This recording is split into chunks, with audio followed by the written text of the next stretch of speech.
بسم اللہ الرحمن الرحیم۔ خاندان فرعون کا سب سے ظالم و جابر بادشاہ تکبر و شقاوت، وحشت دہشت کی زندہ تصویر بنا حرم سرا کی خوبصورت ترین عورتوں کے ساتھ تخت شاہی پر براجمان تھا۔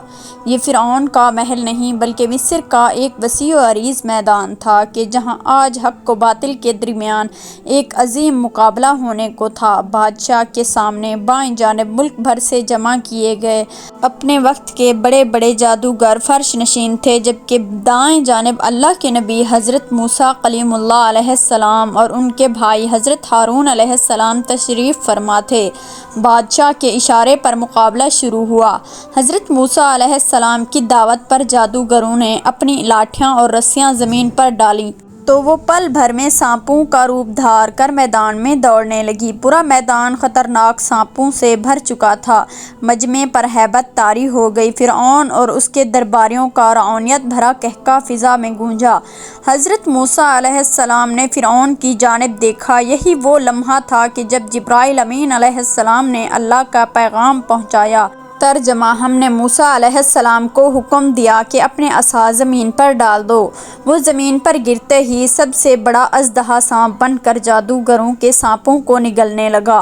حق کو ظاہر ہو چکا تھا، چنانچہ وہ جادوگر سجدے میں گر کر حضرت موسیٰ علیہ السلام اور حضرت ہارون علیہ السلام کے پروردگار پر ایمان لے آئے۔ بادشاہ نے ان سب اہل ایمان کو جو حضرت موسیٰ علیہ السلام پر ایمان لانے سے قبل جادوگری سے وابستہ تھے، ہاتھ پاؤں کٹوا کر سولی پر لٹکا دیا۔ مقابلے سے پہلے میدان میں حضرت موسیٰ اور حضرت ہارون علیہ السلام کے علاوہ کوئی اور مسلمان نہیں تھا، لیکن جادوگروں کے ایمان لانے کے بعد 6 لاکھ افراد مسلمان ہو گئے اور یہ ایک بڑی طاقت بن گئے۔ اس واقعے کے بعد حضرت موسیٰ علیہ السلام 20 سال تک مصر میں رہے اور نہایت صبر و استقامت کے ساتھ تبلیغ دین کا کام کرتے رہے۔ اللہ تعالیٰ نے حضرت موسیٰ علیہ السلام کو 9 معجزات سے سرفراز فرمایا تھا۔ ارشاد باری تعالیٰ ہے: اور ہم نے موسیٰ کو 9 معجزے عطا فرمائے۔ ہونا تو یہ چاہیے تھا کہ ان معجزات کو دیکھ کر فرعون اور اس کی قوم راہ راست پر آ جاتے، لیکن رعونیت اور تکبر کے نشے میں چور فرعون اور اس کے ساتھیوں کے ظلم میں اضافہ ہوتا چلا گیا۔ اپنی قوم کی حالت دیکھ کر حضرت موسیٰ علیہ السلام نے قوم سے فرمایا: اے میری قوم، تم فکر نہ کرو، اللہ تعالیٰ بہت جلد تمہارے دشمنوں کو ہلاک کر دے گا اور بجائے ان کے تمہیں اس سرزمین کا خلیفہ بنا دے گا۔ چنانچہ اللہ تعالیٰ نے اپنے نبی کے اس وعدے کے بعد قوم فرعون پر لگاتار 5 قسم کے عذاب نازل فرمائے۔ ارشاد باری تعالیٰ ہے: پھر ہم نے ان پر طوفان بھیجا اور ٹڈیاں اور گھن کا کیڑا اور مینڈک اور خون۔ حضرت عبداللہ بن عباس کی روایت ہے کہ ان میں سے ہر عذاب قوم فرعون پر 7 روز تک مسلط رہتا۔ ہفتے کے آغاز سے شروع ہو کر دوسرے ہفتے تک جاری رہتا، پھر 3 ہفتے کی مہلت کے بعد دوسرا عذاب شروع ہو جاتا۔ آئیے ان عذابوں کا تفصیلی جائزہ پیش کرتے ہیں۔ سب سے پہلے اللہ پاک نے فرعونیوں پر قحط اشیاء کی گرانی کا عذاب بھیجا۔ یہ عذاب مسلسل 7 سال تک رہا۔ اس عذاب کا تذکرہ سورۃ اعراف کی آیت نمبر 130 میں کیا گیا ہے۔ حضرت عبداللہ بن عباس اور حضرت قتادہ نے فرمایا کہ قحط اور خشک سالی کا عذاب تو گاؤں والوں کے لیے تھا اور پھلوں کی کمی شہر والوں کے لیے، کیونکہ عموماً دیہات میں غلے کی پیداوار زیادہ ہوتی ہے اور شہروں میں پھلوں کے باغات زیادہ ہوتے ہیں، لہٰذا نہ غلے کے کھیت باقی رہے اور نہ پھلوں کے باغات۔ عذاب کے اس ابتدائی جھٹکے سے پریشان ہو کر انہوں نے حضرت موسیٰ علیہ السلام سے دعا کروائی۔ دعا قبول ہونے کے بعد جب قحط رفع ہو گیا تو پھر دوبارہ اپنی سرکشی میں مبتلا ہو گئے اور کہنے لگے کہ یہ قحط تو موسیٰ علیہ السلام اور ان کے ساتھیوں کی نحوست نعوذ باللہ کے سبب آیا تھا، جس کے سبب اللہ تعالیٰ نے ان پر سخت ترین عذاب کا فیصلہ کر لیا۔ حضرت عبداللہ بن عباس فرماتے ہیں کہ جب قحط کا عذاب ٹل گیا تو قوم فرعون نے پھر کفر و شرک اور نافرمانی شروع کر دی۔ چنانچہ حضرت موسیٰ علیہ السلام نے دعا کی: اے میرے پروردگار، یہ سرکش لوگ اپنے معاہدے سے پھر گئے ہیں، اب ان پر ایسا دردناک عذاب نازل فرما جو ہماری قوم کے لیے واعظ اور آنے والوں کے لیے باعث عبرت ہو۔ اس مرتبہ اللہ تعالیٰ نے ان پر شدید طوفان طوفان کا عذاب نازل فرمایا۔ اس خوفناک طوفان سے قوم فرعون کے گھر بار اور کھیت برباد ہو گئے، جبکہ حضرت موسیٰ علیہ السلام کی قوم کے مکانات اور زمینیں محفوظ رہیں۔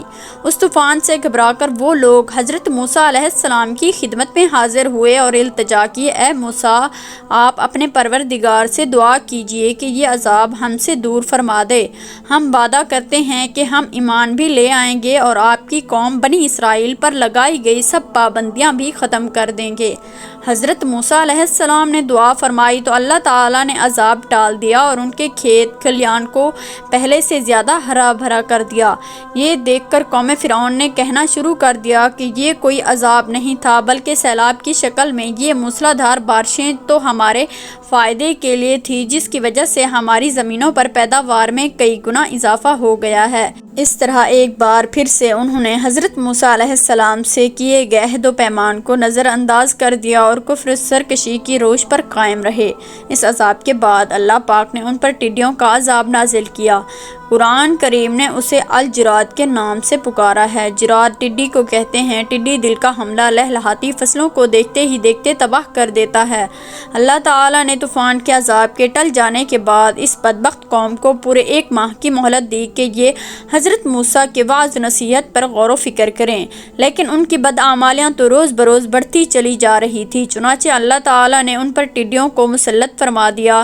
ٹڈی دل نہ صرف ان کے کھیتوں اور باغات کو چٹ کر گئی بلکہ گھروں کے اندر اور باہر لکڑی سے بنی ہر چیز کھا گئی۔ اس عذاب کے وقت حضرت موسیٰ علیہ السلام کا معجزہ ایک بار پھر سامنے تھا کہ اس ٹڈی دل نے یعنی قوم فرعون کو تباہ و برباد کر دیا، جبکہ قوم موسیٰ علیہ السلام یعنی بنی اسرائیل کے مکانات، کھیت کھلیان اور باغات بالکل محفوظ رہے۔ کبتی روتے پیٹتے حضرت موسیٰ علیہ السلام کے پاس آئے اور التجا کی، آپ اپنے رب سے دعا فرمائیں کہ وہ یہ عذاب واپس لے لیں۔ ہم پختہ وعدہ کرتے ہیں کہ ہم ایمان بھی لے آئیں گے اور بنی اسرائیل کو آزاد بھی کر دیں گے۔ حضرت موسیٰ علیہ السلام نے دعا فرمائی اور عذاب ٹل گیا۔ اللہ تعالیٰ نے انہیں پھر 1 ماہ کی مہلت دی کہ وہ غور و فکر کر لیں، لیکن وہ لوگ اپنی پرانی روش پر بھی قائم رہے، ایمان لائے اور نہ ہی بنی اسرائیل کو آزاد کیا۔ ٹڈیوں کے بعد اللہ پاک نے فرعونیوں پر کیڑے مکوڑوں کا عذاب نازل کیا۔ قرآن کریم میں قمل کے نام سے ذکر کیا گیا ہے۔ قمل بالوں اور کپڑوں میں پیدا ہونے والی جوں اور گھن کے کیڑوں کو بھی کہتے ہیں۔ قمل کا یہ عذاب ممکن ہے کہ دونوں قسم کے کیڑوں پر مشتمل ہو، کیونکہ اس گھن نے ان کے غلے کا وہ حال کر دیا کہ 10 سیر گہیوں پیستے تو ان میں سے 3 سیر آٹا بھی نہ نکلتا، جبکہ جوؤں کی کثیر تعداد ان کے بال، پلکیں اور بھویں تک چٹ کر گئی۔ اس سنگین صورتحال سے قوم فرعون ایک بار پھر بلبلا اٹھی اور حضرت موسیٰ علیہ السلام سے فریاد کی کہ اب کی مرتبہ ہم ہرگز وعدے سے نہیں پھریں گے، آپ دعا فرما دیں۔ لہٰذا حضرت موسیٰ علیہ السلام کی دعا سے یہ عذاب بھی ٹل گیا، مگر یہ قوم تو کفر و ضلالت میں غرق تھی، عافیت ملتے ہی اپنی پرانی ڈگر پر گامزن ہو جاتی۔ اس بار بھی 1 ماہ کی مہلت دی گئی، مدت گزر گئی، مگر انہوں نے نہ تو اپنے وعدوں کا پاس تھا اور نہ ہی حضرت موسیٰ علیہ السلام کے وعظ و نصیحت کا ان پر کوئی اثر ہوا۔ چنانچہ مدت مہلت گزرنے کے بعد اللہ تعالیٰ نے ان پر ایک اور عذاب مسلط فرما دیا، اور وہ عذاب مینڈک کا عذاب۔ قرآن کریم میں الفزادہ کا لفظ استعمال ہوا ہے جس کے معنی مینڈک کے ہیں۔ اس عذاب کی نوعیت یہ تھی کہ ان کے گھروں میں اس قدر کثرت سے مینڈک پیدا ہو گئے کہ وہ جہاں بیٹھتے مینڈکوں کا جم غفیر لگ جاتا، سونے کے لیے لیٹتے تو ان کا پورا جسم مینڈکوں سے ڈھک جاتا، یہاں تک کہ کھانے پینے کی اشیاء سمیت ہر چیز اور ہر جگہ لاکھوں کی تعداد میں موجود مینڈکوں نے ان کی زندگیاں اجیرن بنا دی۔ چنانچہ اس عذاب سے عاجز آ کر ایک بار پھر روتے پیٹتے حضرت موسیٰ علیہ السلام کے پاس جا پہنچے۔ آپ کو ان کی حالت ذات پر رحم آ گیا، چنانچہ ایک بار پھر وعد وعید ہوئے اور حضرت موسیٰ علیہ السلام کی دعا سے عذاب رفع ہو گیا، مگر اس عذاب سے نجات پا کر وہ پھر اپنی ہڈ دھرمی پر اتر آئے اور کہنے لگے کہ اب تو ہمیں اور بھی یقین ہو گیا ہے کہ موسیٰ نعوذ باللہ بہت بڑے جادوگر ہیں۔ اللہ تعالیٰ نے انہیں 1 ماہ کی کی مہلت دی، لیکن انہوں نے تو راہ راست پر نہ آنے کی قسم کھا رکھی تھی۔ 1 ماہ کے بعد اللہ پاک نے ان پر خون کا عذاب نازل فرمایا۔ اس عذاب کی نوعیت یہ تھی کہ ان کی ہر چیز سے تازہ خون ابل پڑتا، جو چیز بھی رکھتے وہ خون بن جاتی۔ چنانچہ بنی اسرائیل کے تمام افراد ان تمام عذابوں سے محفوظ تھے۔ لہٰذا قوم فرعون نے بنی اسرائیل کے لوگوں سے پانی مانگا تو انہوں نے دے دیا، لیکن وہ جب قبطیوں کے ہاتھ میں گیا تو خون بن گیا۔ ایک ہی دسترخوان پر بیٹھ کر قبطی اور بنی اسرائیل کھانا کھاتے تو اسرائیلی کا لقمہ تو اپنی اصل حالت میں تھا، جبکہ قبطی کا لقمہ اور پانی خون بن جاتا۔ بالآخر پھر وعدے ہوئے دعا کی گئی عذاب پھر ٹل گیا، مگر وہ گمراہی پر ہی قائم رہے۔ قرآن کریم نے انہیں بڑے عادی مجرم قرار دیا ہے۔ اس کے بعد اللہ پاک نے فرعون پر وبائی امراض مسلط کیے۔ اس مرتبہ ان لوگوں پر طاعون کی وبا مسلط کر دی گئی، جس میں ان کے 70,000 افراد لقمہ اجل بنے، تاکہ حضرت موسیٰ علیہ السلام کی دعا سے یہ عذاب بھی رفع ہو گیا۔ لیکن اتنی آزمائشوں اور مسلسل وعدوں کے باوجود یہ ربوبیت فرعون پر قائم رہے اور مسلسل عہد شکنی کرتے رہے۔ ہر گزرتے وقت کے ساتھ فرعون کے تکبر، ظلم، ستم میں اضافہ ہوتا چلا جا رہا تھا، لہٰذا رب ذوالجلال نے ان کی دراز رسی کو کھینچنے کا فیصلہ کر لیا۔ حضرت موسیٰ علیہ السلام کو حکم دیا کہ میرے بندوں کو لے کر راتوں رات نکل جاؤ۔ علامہ طبری بیان کرتے ہیں کہ اس حکم کے بعد حضرت موسیٰ علیہ السلام مرد، عورتوں اور بچوں سمیت 6,30,000 سوار اور 20,000 پیادے لے کر 9 محرم بروز ہفتہ غروب آفتاب کے بعد مصر سے دریائے قلزم کے جانب روانہ ہوئے۔ فرعون جدید ہتھیاروں سے لیس اور 7 لاکھ سے زائد سواروں کے ساتھ ان کے پیچھے روانہ ہوا۔ بنی اسرائیل کے پیچھے فرعون کی سپاہ کا ایک سیلاب اور آگے بھری موجیں تھیں۔ پھر جب دونوں جماعتوں نے ایک دوسرے کو دیکھا تو حضرت موسیٰ کے ساتھیوں نے کہا کہ ہم تو پکڑے گئے۔ حضرت موسیٰ علیہ السلام نے کہا ہرگز نہیں، میرا رب میرے ساتھ ہے، وہ مجھے راہ بتائے گا۔ ہم نے موسیٰ کی طرف وحی بھیجی کہ دریا پر ایک لاٹھی مارو۔ چنانچہ دریا پر لاٹھی مارنے سے 12 خشک راستے نکل آئے۔ بنی اسرائیل کے 12 قبیلے ان میں سے گزر گئے۔ یہ منظر دیکھ کر خوف زدہ فرعون نے بھی اپنا گھوڑا دریا میں ڈال دیا اور لشکر کو پیچھے آنے کا حکم دیا۔ فرعون اور اس کا لشکر جب بیچ دریا میں پہنچا تو اللہ تعالیٰ نے دریا کو روانی کا حکم دے دیا۔ دریا کے سب راستے آپس میں مل گئے۔ فرعون جب ڈوبنے لگا تو پکار اٹھا، میں ایمان لایا موسیٰ اور ہارون علیہ السلام کے رب پر، اس کے سوا کوئی معبود نہیں اور میں فرما برداروں میں سے ہوں۔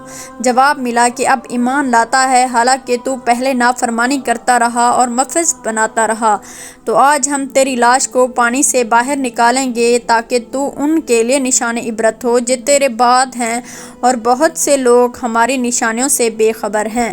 آج بھی فرعون کی حنوط شدہ لاش عبرت کا نشان بنی مصر کے عجائب خانے میں محفوظ ہے۔ قوم فرعون پر نازل کیے گئے یہ عذاب امت مسلمہ کے لیے نہ صرف باعث عبرت ہیں بلکہ غور و فکر کی دعوت بھی دیتے ہیں۔ 58 مسلم ممالک اور 2.5 ارب مسلمان جس زبوں حالی اور تنزلی کا شکار ہیں وہ اللہ کی ناراضگی ہی کی وجہ سے ہیں۔ ہم نمازیں پڑھتے ہیں، حج عمرہ ادا کرتے ہیں، زکوٰۃ دیتے ہیں اور قرآن پڑھتے ہیں، لیکن سود کو برا نہیں سمجھتے، رشوت لینا اور دینا مجبوری کر دیتے ہیں، جھوٹ بولنا، دھوکہ دینا معمولی بات سمجھی جاتی ہے، ناپ تول میں کمی، بے ایمانی، ہیر پھیر کاروبار کا حصہ ہے، امر بالمعروف اور نہی عن المنکر ترقی کی راہ میں رکاوٹ سمجھے جاتے ہیں۔ اگر یہ سب اعمال ہی ہماری کامیابی کا پیمانہ ہیں تو پھر غلاظت کے اس ڈھیر پر بیٹھ کر ہمیں اللہ کی مزید ناراضگی کا انتظار کرنا ہوگا جو انفرادی عذاب بھی ہو سکتا ہے اور اجتماعی بھی۔